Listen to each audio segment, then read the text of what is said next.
by foster parents in a far country. 9, we're told nothing of his childhood, but 10, on reaching manhood he returns or goes to his future kingdom. 11, after a victory over a king or a giant or a dragon, he marries a princess. 12, 13 becomes king. 14, reigns uneventfully, but 15 prescribes laws. 16, later he loses favor with his subjects. 17, is driven from the throne of the city. 18, he meets with a mysterious death. 19, often at the top of a hill.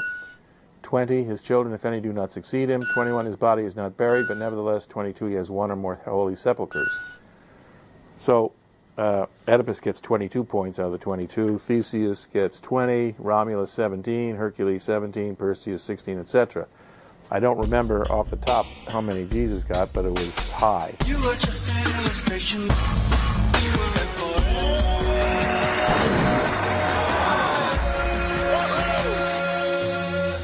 There are other similar savior figures in the same neighborhood at the same time in history. Mithras, Attis, Adonis, Osiris, Tammuz, and so forth.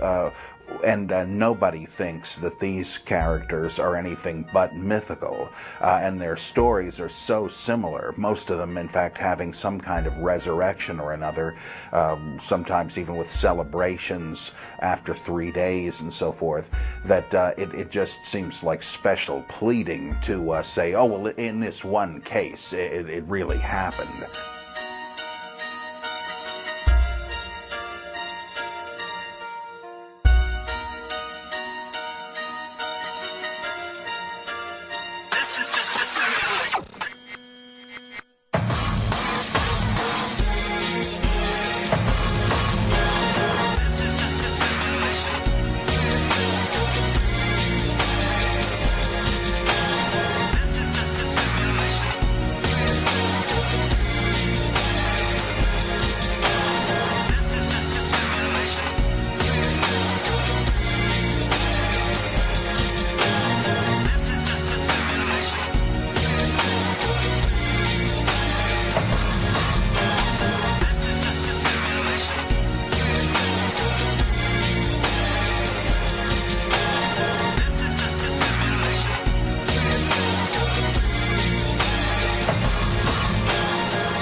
The early church fathers understood this as a problem because they were already getting the same objections from pagans. They said, what you say about Jesus, we've been saying about the Dionysus and Hercules all the time. What's the big deal? And they didn't believe in them either anymore. And so the Christian apologists, the defenders of the faith, would say, well, yeah, but this one is true.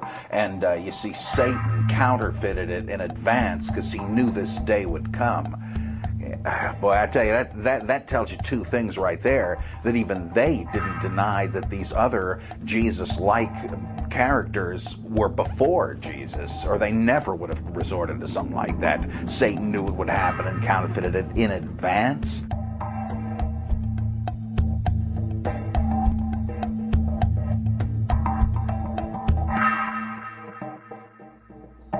In case you're wondering, yes, this remains the explanation to this day. Fortunately for Christian leaders, they almost never have to offer it. I'm wondering if either one of you are familiar with Osiris or Mithras or Dionysus? I'm not. Hardly at all. Okay. I'm wondering if you've heard of Osiris or Mithra or Dionysus? I've heard of Dionysus. The other two, I don't think I've heard of. And do you know anything about Dionysus? No, it sounds like an interesting Greek name, but no. Was he a contemporary of Jesus or the early church? I'm wondering if you've heard any of those theories, or... Well, you know, it's probably good that I haven't. I've never heard of any of those gods. Okay, but if you were... I've never heard of any of those pagan gods, no. No, I haven't heard about it. Are you familiar with Osiris or Mithra or Dionysus? I've heard about them, but I really haven't really got into it and making research on what it was about. I really haven't. So, but I've heard about it. It's been on the news a couple times, but I've never really paid attention to it. You know? Is there anything that you know or that you've gathered from those articles? I really haven't paid attention to it. It's all about Jesus, man. That's all you got to pay attention to, you know.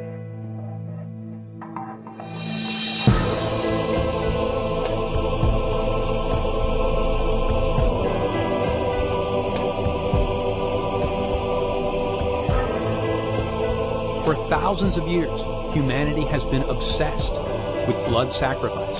Is it an accident that the story of the crucifixion of Jesus gave Christians a suffering hero whose flesh they could eat and whose blood they could drink? Of course, Christians today aren't obsessed with blood sacrifice anymore.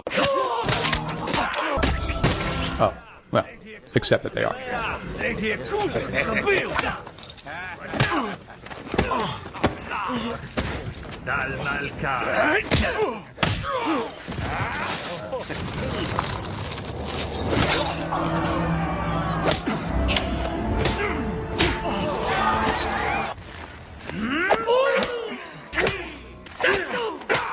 For many Christians, the Passion of the Christ was the single most powerful experience of their lives. I selected these quotations and I cut them all together, but I haven't enhanced the sound effects or the visuals in any way. This stuff is all in the movie, as you see and hear it right here.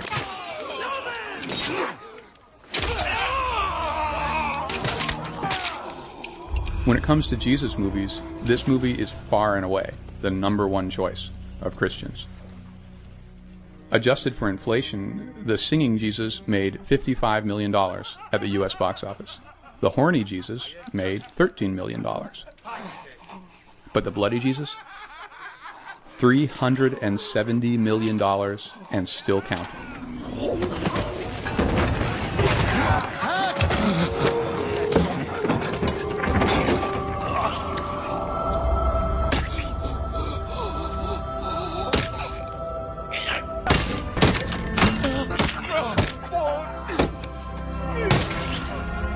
Wait, did you see that? Let's go back for a second. You have to have a special effects guy with a little squirty thing just off camera to get this shot. Mel Gibson went out of his way to emphasize the blood. In fact, if you were to go through this film minute by minute and make a note every time that any blood, violence, or suffering were depicted on screen, it would look like this. The first 10 minutes go by without much gore, but for the remaining 109 minutes, only 6 contain no blood, violence, or suffering.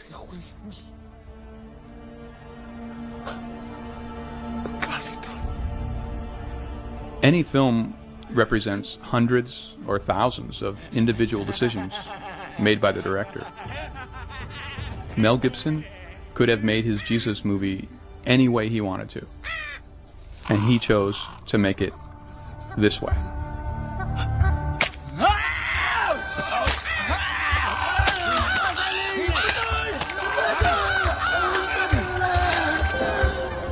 And he was right. Christians said, yes, this is the film we want.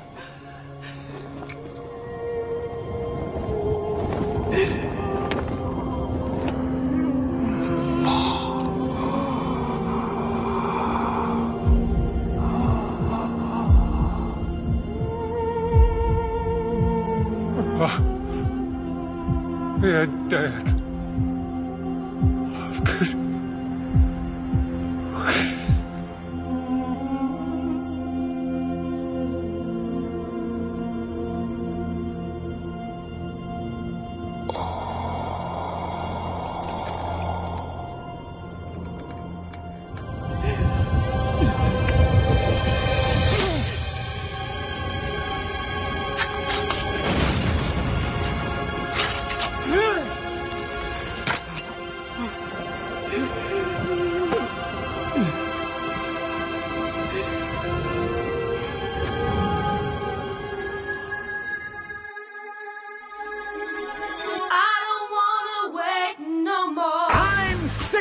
Of hearing about all of the radicals and the perverts and the liberals and the leftists and the communists coming out of the closet. It's time for God's people to come out of the closet, out of the churches, and change America. We must do it. We've got to raise up an army